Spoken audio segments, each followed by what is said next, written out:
¿Qué tal, amigas y amigos? Bienvenidos a un nuevo episodio de Aprende, Ahorra e Invierte. Y en esta ocasión vamos a hablar de un tema que en este mes de marzo ha cobrado cierta notoriedad, y es que el mercado de fibras mexicanas, de fibras que cotizan en bolsa, ha llegado a cumplir 10 años, y para ello vamos a hacer un recuento de qué es lo que ha pasado. Para ello tengo a un experto en el tema. Me da el gusto recibir a Antonio González. Él es licenciado en Administración Financiera y es el cofundador de un sitio en Internet que se encarga de hacer análisis fundamental de las fibras que cotizan en bolsa. El sitio se llama Fibra Spy. Adicionalmente, Antonio ha escrito un libro que lleva como nombre El inversionista en fibras inmobiliarias. Bienvenido, Antonio. Hola, mucho gusto, Mau. Muchas gracias por tenerme aquí. Es un honor. No, hombre, que va, el honor es mío. Y antes de empezar a hacerte una serie de preguntas, platícame de dónde nace esta inquietud de Fibra Spy y pues, por qué especializarse específicamente en fibras. Uy, viene desde mi infancia, desde que tenían como 9 años que leí Padre Rico, Padre Pobre, que me encantaron los bienes raíces. Desde ahí yo supe que lo mío era las finanzas. Y pues hice mi carrera de finanzas, por fin, después de como, se pasaron 10 años, ¿no? Y yo empecé a leer muchos libros financieros. Y ahí hubo un proyecto en específico en que la maestra nos pidió que analizáramos una empresa que cotizara en bolsa. Entonces yo empecé a analizar y checar y dijo la maestra fibras. Y yo le dije, ¿qué es eso, maestra? Dijo, fideicomisos de inversión en bienes raíces. Y de hecho hay uno que se llama Fibra Monterrey. Yo soy regio y dije, pues déjalo analizo. Y lo analicé y tal cual, como el libro Padre Rico, Padre Pobre, pues puedes vivir de tus rentas con base a eso, ¿no? Bueno, depende del monto que tengas de inversión, pero pues volví a mi infancia de cuenta a los 9 años, ¿no? Y dije, pues vaya, desde 100 pesos que tienes que abrir con una cuenta en casa de bolsa, puedes empezar a invertir indirectamente en los portafolios de inversión más importantes de México. Entonces dije, portafolios de inversión inmobiliarios. Pero de ahí viene precisamente la idea pues más o menos la inquietud primero. Luego, la idea de Fibras Pay viene porque yo me equivoqué al invertir en fibras. Yo me equivoco y elijo 3 fibras que no debía haber elegido. Y pues me dije, a ver, ¿por qué me equivoqué? Y pues fue porque no sabía cómo analizarlas, porque es muy distinto, no importa la utilidad neta, tienen otro léxico, o sea, qué era el FFO, qué es el NOI, qué es el haber, tienes que aprender muchos términos operativos y financieros para entender las fibras. Y dije, me di la tarea de hacerlo y dije, hice un excelazo, me tardé un chorro. Dije, oye, ¿por qué no hago una plataforma de esto? Y yo tengo un amigo toda la vida, que es programador, le platiqué la idea, le pareció y pues la lanzamos, ya van a cumplirse 2 años de que empezamos, pues que compramos el dominio, que fue en junio del 2019. Entonces ya en 3 meses, 2 mesecitos, cumplimos ya 2 años desde que nació la idea prácticamente. Excelente, excelente. Qué bueno. Y bueno, para entrar en materia y hablar de estos 10 años de fibras, en el 2021 estamos realizando esta charla. Sabemos, tú y yo sabemos, tal vez algunos de los que vean y escuchen este podcast, que Fibra 1 fue la primera fibra en cotizar en la Bolsa Mexicana de Valores en el año del 2011. Y de ahí empezaron a salir nuevas fibras u otras fibras, ¿sí? Y para hacer un recuento de estos 10 años, ¿qué nos podrías decir de este sector en general? ¿Cuál sería el recuento de 10 años de tener fibras en la bolsa? Una palabra para resumir los 10 años, infancia. Estamos en la infancia totalmente. Los rates, o sea, las fibras vienen de los rates de Estados Unidos que nacieron en 1960. Entonces esos ya tienen 60 años en el mercado. Y 61 para ser exactos. Y ellos pasaron igual por una etapa de infancia en donde los inversionistas les decían guácala, guácala. Fueron como unos 30, 25 años de guácala hasta 1993, 94, cuando dijeron, oye, estas fibras sí pueden crecer su flujo efectivo libre por acción, allá per share, y realmente generar buenos rendimientos y también que me den rendimientos inmediatos, ¿no? También de flujo efectivo. y también rendimientos de precios y sube el FFO por CBFI o por per share allá en Estados Unidos. Entonces yo siento que en México todavía estamos en la infancia y nos queda un largo camino por recorrer. Todavía hay muchas fibras que tienen poison pills, que son los poison pills. Son comisiones que te cobran de manera, pues a mí no se me hace injusta, pero se me hace que se aprovechan de los inversionistas. Porque pues fibra 1, por ejemplo, te cobra como el 3% de cada activo que adquiere.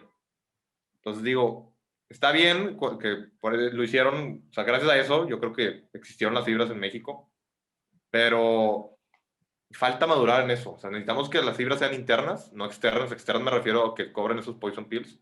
Entonces estamos en la infancia todavía y todavía falta que la comunidad financiera, ahorita las tienen como que apenas la están agarrando como que amorcito, poquito.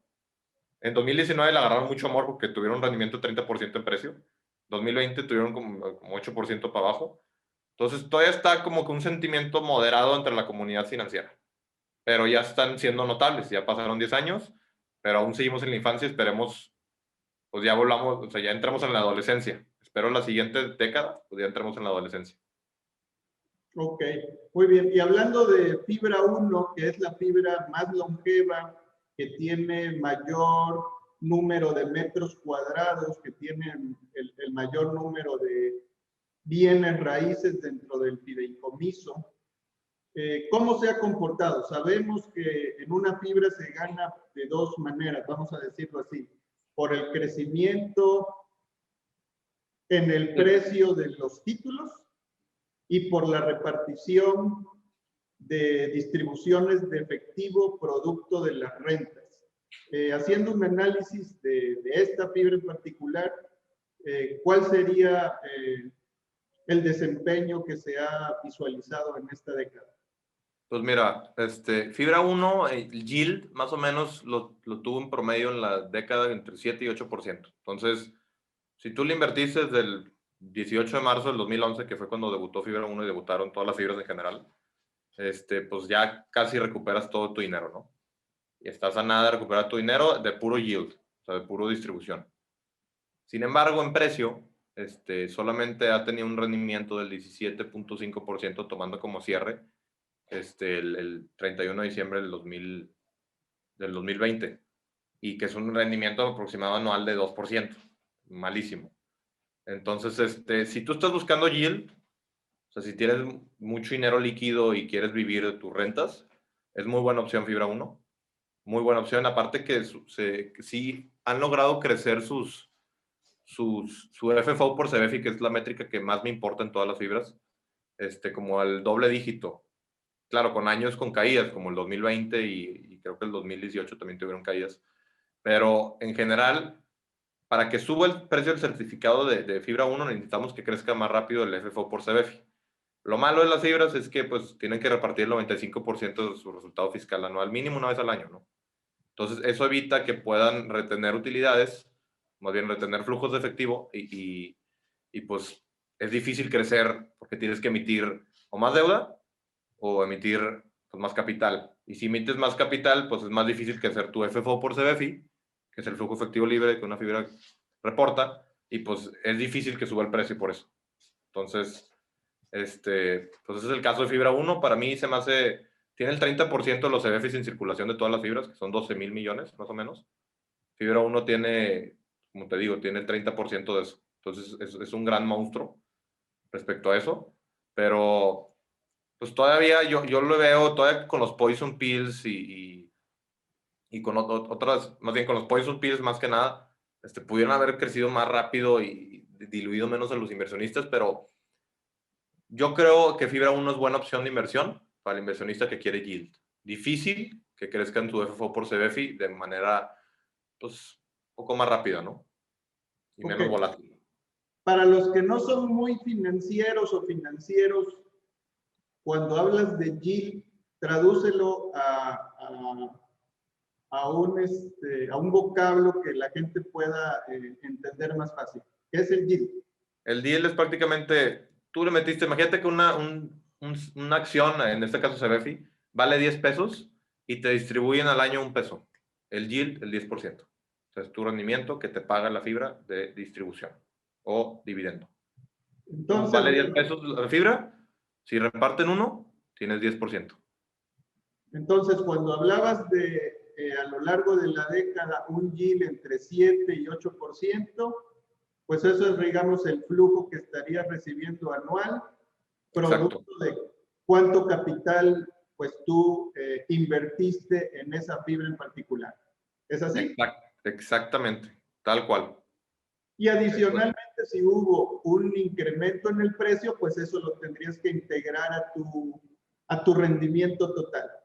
Exactamente. Entonces, digo, o sea, en rendimiento, el rendimiento de yield, pues ya te devolvieron casi el 80% del dinero que le invertiste en 2011, ¿no?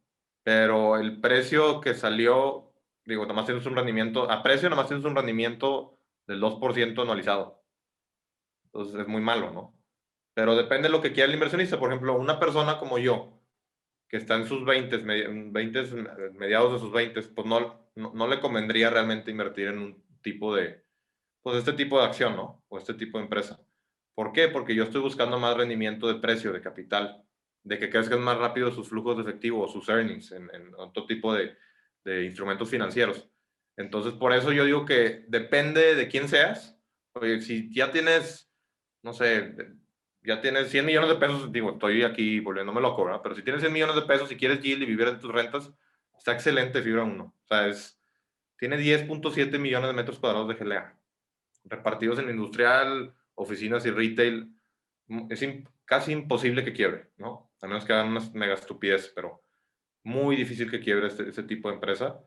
Entonces, digo, es una muy buena opción de inversión y yo la consideraría en mi portafolio de inversión si lo voy a diversificar y si quiero exposición al real estate de México. Muy bien, excelente. Mencionaste algo muy importante. Hay fibras que se han caracterizado por ser como de nicho, ¿no? Hay fibras hoteleras, hay fibras de parques industriales, hay fibras de centros comerciales, hay fibras de mixtas como Fibra Uno, que es oficinas, locales comerciales, etcétera. Y la pregunta siguiente sería, ¿cuántas fibras hay en México ahorita a la fecha? Ahorita inmobiliarias hay 16 y también le podrías meter con la resolución miscelánea fiscal del 2020, si no me equivoco, seríamos 17 con la fibra de Carlos Slim, fibra Telesites, porque ya se considera como inmobiliaria ese tipo de fibra. Pero tomando en cuenta, fuera la de Carlos Slim somos 16. Está Fibra Uno, Fibra Monterrey, Macquarie, Prologis, Terrafina, Upside, Nova, Plus, HD, que Plus y HD a lo mejor se fusionan. Está Danos, está Shop, está Educa, está Storage, está IN, está Hotel y está Fibra Soma recientemente que debutó en la bolsa. Y si quieres agarrar la 17, está Fibra Telesites, que es la de Carlos Slim. Ok, una de las características que he observado es que las fibras han adquirido bienes inmuebles que tienen un porcentaje de ocupación muy alto, arriba del 90%. Eh, Correcto. a la fecha, ¿se siguen caracterizando por comprar bienes inmuebles que tengan ese nivel de ocupación? Pues depende del tipo de asset que compre la fibra, ¿no? O sea, si es una fibra y también de la estrategia de la fibra, porque por ejemplo, fibra Upside desarrolla. Entonces, ellos no les interesa comprar propiedades ya estabilizadas, que son arriba, una ocupación arriba del 90%. Entonces, ellos compran terrenos y construyen su nave industrial y listo, ¿no? Pero hay otras fibras como Fibra Shop que sí están buscando comprar, pues puro retail, como su nombre lo dice, puro Fibra Shop, puro shopping.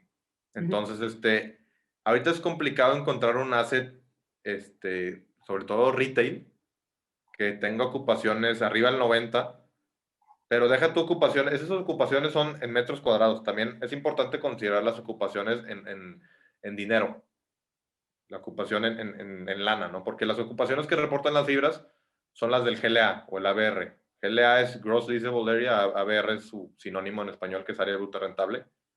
Entonces, si tiene una fibra 10 millones de metros cuadrados de GLA y están rentados 9 millones, significa que tiene una ocupación del 90%. Pero si tú tenías una estimación bruta de ingresos de, no sé, 200 millones de pesos y y generaste 100 millones de pesos por la pandemia, entonces realmente tienes una ocupación del 50%. Pero a lo mejor se te rentaron el 90%, que son los 9 millones de metros cuadrados que tengas, pero les tuviste que dar descuentos, les tuviste que bajar la renta, etcétera, ¿no? Por el tema de la pandemia. Eso no lo reportan las fibras, las fibras reportan también lo que más les conviene.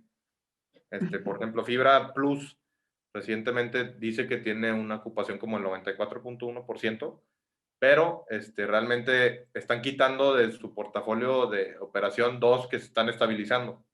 Yo les digo, pues métanla de una vez, pues ya están ahorita, o sea, te la pueden rentar ahorita todo, pero no lo quieren meter porque les baja la ocupación. Entonces, digo, son varias cosas que vas aprendiendo conforme el camino, pero sí, las fibras, pues tienen una terminología interesante y, pues, como te digo, seguimos en la infancia. Ok. Hablamos ahorita del beneficio para el inversionista de que cada cierto tiempo las fibras reparten generalmente una distribución en efectivo. Correcto. ¿Qué tan importante ha sido esto ya del mercado en general, esta distribución? ¿Están pagando arriba de CETES, arriba de inflación? ¿Cómo se ha visualizado esto? Fíjate, de hecho, qué buena pregunta me acabas de hacer, porque las fibras, cuando empezaron a subir las tasas de interés, si no me equivoco, como en 2017, a principios, que entró Trump, las fibras empezaron a bajar mucho su precio. ¿Por qué? Porque los CETES empezaron a dar 8%. Entonces, si una fibra me daba un 8% de yield, como mencionamos anteriormente, pues mejor le meto a CETES que a fibra, ¿no? Entonces, bajaron mucho de precio, entonces iban muy medio relacionados con la tasa libre de riesgo que tú elijas, que normalmente se comportan muy de la mano con el M-Bono a 10 años. Y normalmente están cotizando 2 puntos porcentuales de spread sobre el M-Bono a 10 años. Así el M-Bono a 10 años está al 6%, las fibras normalmente están cotizando a un yield del 8% de distribución. O como se le dice, dividend yield, ¿no? Entonces, sí es muy importante eso que me mencionas de la tasa libre de riesgo, los CETES, van muy de la mano, muy de la mano. De hecho, ahorita que empezaron a bajar las tasas de interés antes de la pandemia, empezaron a agarrar más, empezó a subir más el precio de las fibras, porque pues los CETES ya están al 4% ahorita. Entonces, pues ya es el doble, las fibras más o menos te dan un 8%. De hecho, al cierre del 2020 hice un estudio de FFO, que eso no significa que van a repartir todo el FFO por CBFI, pero tienen un yield de FFO por CBFI respecto a las 15 fibras, que todavía no tengo a Fibra Soma porque no ha reportado resultados, del 8.13%. Entonces, pues es el doble del 4% que tienen los CETES. Digo, y si es 2%, 2 puntos porcentuales más que el M-Bono a 10 años, que ahorita está como al 6%, si no me equivoco. Entonces, sí, es muy importante esa pregunta que hiciste y eso no va tan de la mano con otro tipo de instrumento financiero, pero siempre, si las tasas de interés suben, los precios bajan. De hecho, van a ver en un futuro, si las tasas de interés en Estados Unidos empiezan a subir mucho, hay mucha inflación, la bolsa puede haber un crash. Entonces, es muy importante eso que dices. Muy bien. En relación a ciertos sectores, a mí me preguntan seguido sobre, no sé por qué razón, o bueno, sí sé, pero te voy a hacer la pregunta a ti. Hoteles, sabemos que hay fibras enfocadas en hoteles, fibra hotel, fibra in. Solo esos dos, fibra hotel y fibra in. Y la gente se pregunta, ¿será un buen momento para comprar una fibra hotelera dado? La gente se supone que con esto de la pandemia, pues el precio se ha visto mermado y que pueda ser una oportunidad. Yo revisando pues, los años anteriores he visto que han batallado mucho en cuestión de precios las fibras hoteleras, pero quisiera yo saber tu punto de vista. Lo más, mira, en mi opinión, yo siempre, en caso personal, yo me alejo de las hoteleras. ¿Por qué? Porque su estrategia es más hoteles de negocio. ¿Ok? Y el tren, ¿cuál es el tren? Pues prácticamente lo que estamos haciendo tú y yo, ¿no? El Zoom. Entonces, si las fibras hoteleras tuvieran más hoteles turísticos, o sea, tuvieran un portafolio gigantesco en Cancún, Mazatlán, Puerto Vallarta, frente a la playa, sus hoteles, ayer los hubiera comprado. porque yo sé que la gente va a seguir yendo a esos destinos turísticos. Cuando pase la pandemia va a haber un boom. Y normalmente en Cancún la ocupación hotelera promedio es 80%. Y las fibras hoteleras antes de la pandemia tenían una ocupación más o menos como el 60%. Ahorita están como el 30%. Y yo veo, no sé si la demanda por hoteles de negocios se vuelve a recuperar a niveles de 60%. Ahora, es muy importante lo que mencionas. Oye, le meto no a las hoteleras. Y ahorita, por ejemplo, están cotizando la mayoría por debajo del valor neto de sus activos. En fibra se le dice NIV, que es prácticamente activos totales menos todo el pasivo. Y te da pues el capital contable, ¿no? Un balance general. Y lo divides entre los CFDs en circulación y te da, ¿no? Ahorita están cotizando muy por debajo de eso. Pero yo no sé, o sea, lo más importante de una fibra y es que estén llenos tus propiedades, ¿no? La ocupación es muy importante, es lo más importante, es lo primero que vas a ver, la ocupación. Entonces, no sé si vuelvan al 60% y no sé cómo se comporten sus flujos de efectivo por CBFI, que es lo que yo hago. Yo lo que hago para saber si le voy a entrar a una fibra o no, es traigo valor presente, todos los flujos futuros que yo le estimo a una fibra, entre hoy y el día de juicio que yo le meta, que pueden ser 10 años, 20 años, 5 años, y le meto un múltiplo de FFO y lo traigo a valor presente y lo divido entre los CBFIs que hay en circulación y me gusta comparar abajo. Okay. Y es una fórmula matemática un poco complicada, pero para mí es lo mejor. Es prácticamente, es como lo hace Warren Buffett, te lo explica, si te metes a escuchar sus annual meetings, te lo dice tal cual, eso es lo que tienes que hacer. Digo, lo difícil es, si yo tuviera una bola mágica y supiera cuánto es lo que me van a distribuir, ya sabría cuánto es lo máximo que puedo pagar por un negocio. Ahora, lo difícil es ver de aquí a 10 años, oye, ¿cómo se comporta Fibra Hotel y Fibra Inn? Que la mayoría tienen sus hoteles en pues, ciudades de negocio, Guadalajara, Monterrey, Ciudad de México, tienen poquitos hoteles de turísticos. Entonces, yo por el momento me alejaría, en caso de Toño. Sin embargo, puedo estar totalmente equivocado porque Fibra Hotel, pues, ya creo que ese trimestre lleva un 30% de rendimiento en precio. Pero no sé si sea sostenible en el largo plazo. Todo depende de los flujos de efectivo por CBFI. Es lo que te tienes que enfocar. Si baja a largo plazo, si los flujos de efectivo por CBFI y de Fibra Hotel bajan al 50% de lo que estaban en 2019, nunca se va a recuperar el precio de la acción que tenía antes de la pandemia. Nunca. Entonces, ¿y de dónde vienen todos esos flujos de efectivo? Pues de la ocupación. ¿Y de dónde viene esa ocupación? Pues de que haya demanda de viajes de negocios. Entonces, ¿y cuál es el thread de los viajes de negocio? El Zoom, lo que estamos haciendo tú y yo, lo que cambió mentalmente la pandemia. Entonces, va a ser interesante cómo manejan esas dos fibras. Pues, si de plano no vuelve la demanda como estaba anteriormente, pues a lo mejor van a tener que reconvertir esos hoteles a vivienda en renta, ¿no? Digo, obviamente los rendimientos van a ser más bajos, pero mínimo van a estar ocupadas todas. Entonces, digo, muy buena pregunta que me hiciste también. Y las hoteleras depende de tu perfil de riesgo. Y pues si tú lo tienes, si le quieres invertir de aquí a 5 años y tú le ves que se va a recuperar pues los viajeros que iban a los hoteles de negocios, adelante. Pero en mi caso yo no lo veo así. Ok, bueno, buen comentario. Voy a hacer aquí un micro paréntesis, pero es una pregunta que yo creo que tiene que ver con esta clase de charlas que tengo con expertos como tú. Las fibras se enfocan en invertir en proyectos de bienes raíces, de ahí viene su nombre. Sí.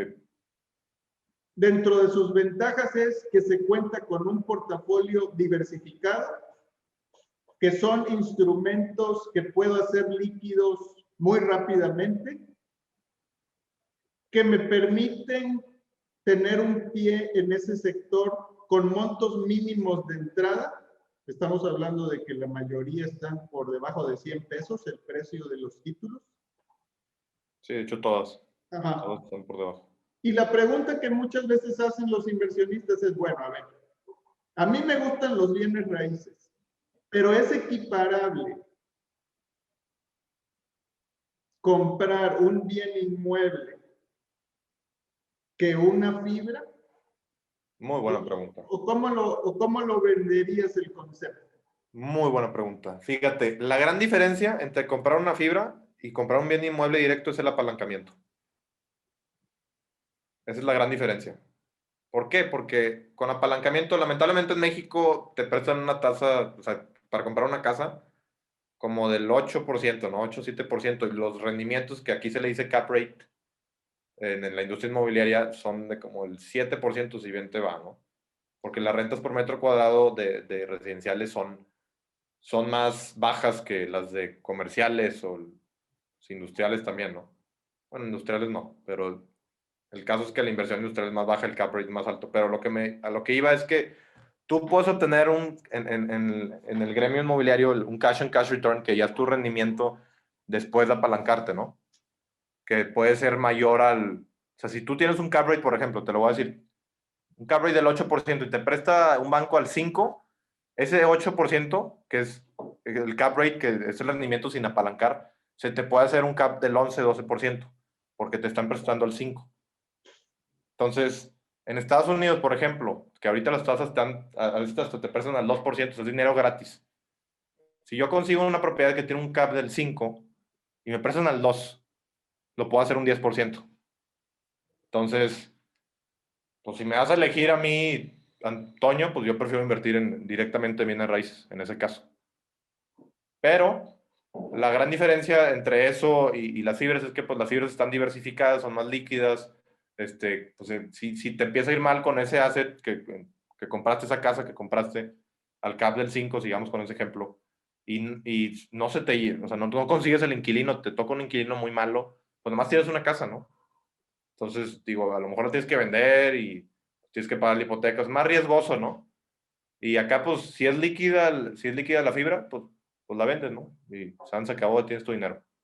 Entonces, muy buena pregunta esa, no me la habían hecho, pero si me das a elegir, y yo tengo, ahí en México yo invertiría en fibras directamente, si me das a elegir entre residencial, ¿no? Pero si yo tuviera la capacidad financiera de adquirir industrial directamente, prefiero 1000 veces industrial que invertir en las fibras. ¿Por qué? Porque industrial, de hecho, fibra Upside lamentablemente no es líquida, pero para mí, a mí se me hace la mejor fibra. Fibra Upside está desarrollando proyectos Build to Suit, uno en Tijuana y uno en Ciudad Juárez con caps de doble dígito en dólares. O sea, uno al 11% y el otro al 13%. Y les están prestando al 3%. Entonces, su cash on cash return va a ser arriba del 20%. Si me hace un rendimiento 20% en dólares, no es atractivo. Entonces, digo, si me das la opción y si me das el dinero que si yo lo fuera a manejar, prefiero invertir directamente en fibras. O hacer una fibra inclusive, que digo, es algo, obviamente tardas unos 8 meses, un año en armarlo, pero yo creo que es más redituable. Ok. Depende del tipo de activo al que te vayas, que vayas a atacar y también a lo que te presta el banco. En México te prestan al 8 en residencial, por ejemplo, y en Estados Unidos te prestan al 2% en residencial y te da un rendimiento promedio como el 5% en una casa. Entonces te das un 10. Entonces es algo impresionante, realmente, allá en Estados Unidos, lo que puedes hacer con el dinero. Aquí en México pues todavía no somos un país primermundista, pero por allá vamos. Muy bien, ojalá así sea. Para quien quiere invertir en fibras, quisiera que hiciéramos una aclaración. ¿Cuál es el horizonte de tiempo que tú sugieres para que un inversionista que está pensando invertir en este activo le dé de plazo a su inversión? Yo Yo haría, tengo mi respuesta, perdón. Yo tengo mi respuesta, pero ok, quiero saber la tuya. yo lo que haría, yo tomaría lo que hace Peter Lynch y no me acuerdo el otro autor, el de Common Stocks and Uncommon Profits. Yo lo pondría a prueba 2 años. Si en 2 años no sube el precio, yo lo liquido. Al menos que tú todavía creas en el futuro que puedan subir sus FFO por CBFI. Y si tienes esos 2 años y te dan buenos rendimientos, todavía traes ganancia y le ves buenas perspectivas a futuro, déjalos, puedes dejarlo de por vida. Ese es el chiste, ¿no? Invierte en una empresa que, que sea excelente a precios justos. Entonces, si tú sigues creyendo que esos flujos de efectivo pueden seguir subiendo, pues la dejas, ¿no? Hasta que tú ya pienses que fundamentalmente ya no, pues ya no van a poder subir tanto o crecer tanto sus flujos de efectivo libre. Entonces yo lo vería acá, a los 2 años ya le hago, a ver, brother, ¿cuántos más devuelto de lo que yo le metí? De manera fundamental. Sí, te lo van a devolver de distribuciones, lo cuentas, pero también checa cuánto ha crecido su FFO por CBFI. Porque, por ejemplo, Warren Buffett invirtió en Coca-Cola en 1989, si no me equivoco. Y allá se le dice PE multiple, Price Earnings Multiple, que es como el yield, pero invertido. O sea, ahí creo que lo compró un yield, un PE de 30. Invertido es como 3.5%. Un PE de 20 es 5%, un PE de 10 es 10%. Y se puede ver que, dije, hoy pagó mucho, ¿no? Un yield de 3.5 Coca-Cola, pero no se dan cuenta que eso, o sea, está sobre los earnings de 1989. Ahorita, de puros dividendos, Warren Buffett creo que se mete 20% de su inversión original. Entonces, y sigue con Coca-Cola stock.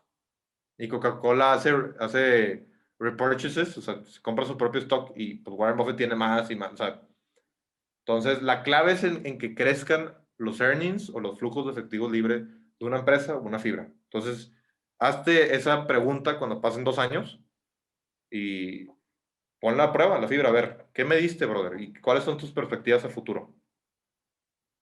Entonces, y las cosas cambian, ¿no? O sea, ¿quién se esperaba una pandemia? Nadie.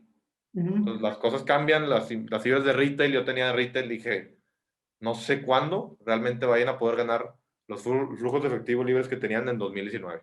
No tengo idea. No lo Ok. veo de aquí a 3 años. Entonces dije, mi costo de oportunidad, que es lo más importante en inversión, es eso. Tu costo de oportunidad, pues yo lo puedo meter en Google. Pues, el primer costo de oportunidad que tienes son CETES.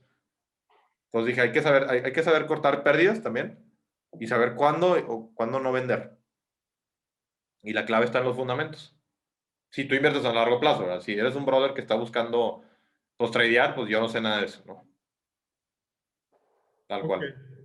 Muy bien. Ya casi acercándonos al final de este episodio, observamos, ya pasó un año del inicio de la pandemia, en marzo del año pasado, las fibras cayeron en precio, ya se recuperaron, algunas de rendimiento total es más de un 30%. Y la pregunta sería, ¿cómo les ha afectado y si todavía hay potencial de crecimiento en el sector? A La las primera. fibras les afectó, a todos parejo les afectó, a todas, también las industriales. Digo, eso ya todo el mundo lo sabe, las industriales pues, se beneficiaron con la pandemia, ¿no? Porque le rentan naves industriales pues, a Amazon, en temas logísticos y de e-commerce, y también en temas manufactureros con no se llama Telecan, se me olvidó el nombre, pero el Temec, pues también muy buena noticia. Todas las industriales cayeron de precio, pero eran una ganga, ¿no? O sea, sabías que la ocupación se iba a mantener y que inclusive podían subir rentas por metro cuadrado. No. Entonces, a las industriales muy bien, muy tranquilo. Ahorita, year to date, tienen todas las fibras, bueno, 10 fibras, no todas, las más bursátiles, tienen un rendimiento de como el 0.32%, más o menos. Bajito, ¿no? Y como te dije, en 2019 tuvieron un rendimiento de 30%, más o menos. Entonces, yo lo que veo a futuro, van a haber más fibras en el mercado, van a haber más fibras. Con esta fusión que van a hacer fibra HD y fibra Plus también va a ser buena para el tema, para las fibras en general. Y también yo creo que conforme se vaya aclarando todo este panorama y se vaya bajando la volatilidad sobre todo de la pandemia, yo creo que pueden haber varios IPOs de fibras. En 2018 creo que hubo 2 o 3. 2019 no hubo IPOs, 2020 tampoco. Ujú. Bueno, 2020 fue fibra Telesites, pero si no la consideras inmobiliaria, pues cada quien, ¿no? Yo sí la considero inmobiliaria. Y en 2021 va una. Ahora, estamos en la infancia. En Estados Unidos hay más de 200. México, claro que tiene el potencial para que haya más de 100. Definitivamente, con los portafolios inmobiliarios de las familias. Sí se puede.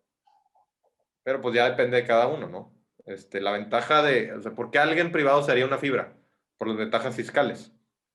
¿Cuál es la ventaja fiscal más importante de una fibra? Que cuando los fideicomitentes aportan inmuebles al fideicomiso, en este caso la fibra, pueden aplazar el pago del ISR hasta que o vendan sus certificados o hasta que la fibra misma venda las propiedades, ¿no? Que aportó el fideicomitente. Pero las fibras por ley no pueden, cuando compran una propiedad o desarrollan, no pueden venderla hasta después de 4 años, sino van a pagar el ISR nivel fibra, la fibra misma, ¿no? No el fideicomisario fideicomitente, que es el inversionista. Que una fibra es transparente a nivel fiscal, que es decir, que la fibra no paga el ISR, pero le pasa el ISR al inversionista, de acuerdo a la utilidad fiscal, que es el 30% ahorita la tasa, que es el artículo 9 de la ley de impuestos sobre la renta, esa es la tasa esa. Y los artículos que regulan a las fibras, ya me fui aquí a lo legal, pero son los 187 y 188, muy importante que la gente lo lea y entienda. Y también si vas a una fibra quiere comprar tu bien inmueble, oye, artículo 11 y 12, digo, artículo 188, fracción 11 y 12 de la ley de impuestos sobre la renta, ahí te dice exactamente qué pasa, ¿no? Cuando una fibra te quiere comprar la propiedad, pero te va a dar certificados, ¿no? O lo vas a aportar. Entonces, muy importante todo eso y a futuro yo creo que van a haber más fibras, sin duda alguna. Y las fibras se benefician mucho cuando las tasas de interés están bajas, mientras la inflación se mantenga donde tenga que estar, es decir, a niveles de Banxico de 2 y 4%, entre ese rango, yo creo que sí van a haber más fibras en el mercado. muy bien, Toño. Y bueno, ya para finalizar, es un tema extenso, pero aquí queríamos hablar, pues, en general de qué había pasado con las fibras en estos 10 años, qué potencial se ven y dónde están los beneficios. La pregunta final sería, ¿cuáles son tus recomendaciones para invertir en fibras? Antes, lean 2, 3 libros, antes de cualquier cosa, antes de que inviertan en fibras, que no tienen nada que ver con las fibras. Lean el de One Up on Wall Street, de Peter Lynch. Lean Common Stocks and Common Profits, que se me olvidó el autor, ¿cómo se llama? A lo mejor tú te acuerdas, no sé. Y lean el de The Intelligent Investor, de Benjamin Graham. Esos 3 libros te van a cambiar totalmente la mentalidad de cómo invertir en la bolsa de valores, inclusive en tus mismos negocios o en negocios privados. Y realmente te van a educar a ver, ¿de dónde vienen los rendimientos? Vienen de los flujos de efectivo o de los earnings, de la utilidad neta. Depende del tipo de instrumento financiero que tengas. Y ahora, lo más importante es aprende a evaluar empresas. Aprende a valorar empresas. ¿Y cómo aprendes a valorar empresas? Oye, léete esos 3 libros, que los puedes leer muy rápido. Si te interesa el tema, los vas a devorar, te lo aseguro. Y después aprende a traer a valor presente todos los flujos futuros que tú estimas. Y métele un valor terminal. Entiende que es un valor terminal. Oye, ¿cuánto? Y también entiende el costo de oportunidad. Oye, si me están ofreciendo un negocio que me da el 5% y los CETES están a 4%, pues, güey, no creo que valga la pena. Depende del tipo de negocio, ¿no? Pero si es un negocio, vas a iniciar un negocio, oye, tienes que ver, a ver, me va a costar esto de inversión. ¿Cuánto me va a dar de flujo? No, pues con 10%. Oye, ¿cuál es mi costo de oportunidad? O sea, ¿qué más puedo hacer con esa lana? Esto y esto. Ah, bueno, pues yo creo que sí le voy a entrar, ¿no? ¿Y cuáles son las probabilidades de que eso pase? De que esos flujos que tú le estimas a 10 años suban o no. Entonces, hasta para invertir, hasta para decisiones personales, oye, realmente esta relación que le estoy invirtiendo en relaciones personales me va a dar frutos y yo le voy a dar frutos a futuro. Entonces, es como piensa realmente pues el inversionista en la bolsa y pues también en la vida, porque ahorita tú y yo estamos invirtiendo tiempo, y pues yo creo que en un largo plazo, mediano, pues puede tener un fruto, ¿no? Entonces, así es como lo más importante, el costo de oportunidad. Chécate, nadie lo dice, yo que tomé clases de finanzas, la teoría del mercado eficiente es pura basura, se los aseguro, es basura. El mercado no es eficiente, no es eficiente. ¿Cómo me van a justificar que caiga el precio de fibra Prologis a 30 pesos, 27, que ahorita está como 44, cuando la pandemia no le iba a afectar en nada? El mercado es irracional. Capítulo 8 del inversionista inteligente. El 8 y el 20 de ese libro, los mejores capítulos. Pero básicamente ese sería mi mi recomendación, y a mí yo lo he aprendido a base de madrazos, de errores. Ya llevo casi 3 años y medio en la bolsa. Desde el 2, no, desde el 2017 llevo 4 años. Ya llevo 4 años y 3 meses. Y pues ahí poco a poco he perdido dinero, he ganado, obviamente, pero el chiste es 2 años, checa tus inversiones. Oye, porque Peter Lynch busca 10x, 10 baggers, ¿no? Yo es lo que estoy buscando ahora. Muy difícil que lo encuentre con las fibras. Muy difícil. Pero no imposible. Pero pues, Bueno, es que Peter Lynch dijo que no todas las inversiones van a ser 10 baggers. exactamente. Sí, exactamente. O sea, no todas. Pero las fibras a lo mejor buena inversión. O sea, como te digo, si tienes mucha lana y puedes comprar fibras y que te den para tu estilo de vida, es una gran, pero gran opción. ¿Por qué? Porque es que, si hay riesgo, ¿no? De fibra Prologis y Terrafina y Upside, etcétera. Pero son naves industriales con contratos en promedio de 3 a 10 años, ¿no? Entonces, y con clientes institucionales como Amazon, como DHL. Entonces, digo, es muy difícil que realmente, pues, pierdas lana, ¿no? Si te esperas 10 años y vives de esas rentas. Entonces, yo creo que esa sería mi recomendación, a base de errores cometidos por mí. Eso sería realmente. Muy bien, Toño, pues agradezco tu intervención, que hayas aceptado platicar sobre fibras en este capítulo de Aprende, Ahorra e Invierte. Y las personas que accedan a esta información, ¿dónde te pueden localizar o conocer? Yo soy muy activo en LinkedIn, Antonio Alejandro González Castillo, LinkedIn, y en TikTok ahí estoy apenas empezando, pero en TikTok es más para chavos realmente, o sea, para los chavos que quieran empezar a invertir. Me llamo el güey de las fibras en TikTok. Y apenas llevo 2 semanas y subiendo contenido ya 1,000 personas ya.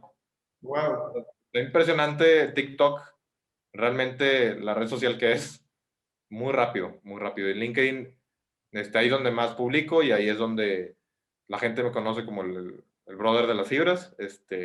Y realmente yo no me considero experto, por el tiempo. O sea, llevo que 4 años invirtiendo, no me considero experto. Entonces voy paso a paso aprendiendo mis errores y cada 2 años checándome, ¿no? Dónde estoy, ya qué pedo con Fibra Monterrey, si me va a dar o no, y andar tomando decisiones respecto a ese tema. Muy bien, Toño, pues te agradezco y nos vemos en un próximo episodio. Muchas gracias, Mauricio. Muchas gracias. Hasta luego.